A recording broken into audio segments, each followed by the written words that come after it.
18 சித்தர்கள்ல ஒருத்தரான அகஸ்திய முனிவரை பத்தி தான் இன்னைக்கு நம்ம பார்க்க போறோம். இவர் தமிழ் சித்தர்கள்லயே முதன்மையானவர் என்றும் சப்த ரிஷிகள்ல ஒருத்தர்னு சொல்றாங்க.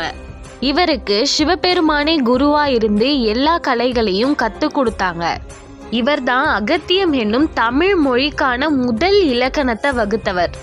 இவருக்கு பல பெயர்கள் இருக்கு. தமிழ் முனிவர், மாமுனி, குருமுனி, திருமுனி, முதல் சித்தர், அமரமுனி என பல பெயர்கள் இருக்கு.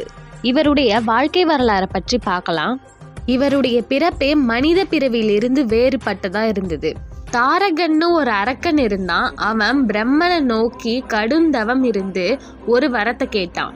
தனக்கு சாவுன்றது சின்ன குடமளவு இருக்கிற ஒருத்தரால தான் நடக்கணும்னு கடலுக்கு அடியில போய் ஒளிஞ்சுக்கிறதுக்கான மாய வித்தையும் தருமாறு கேட்குறாங்க.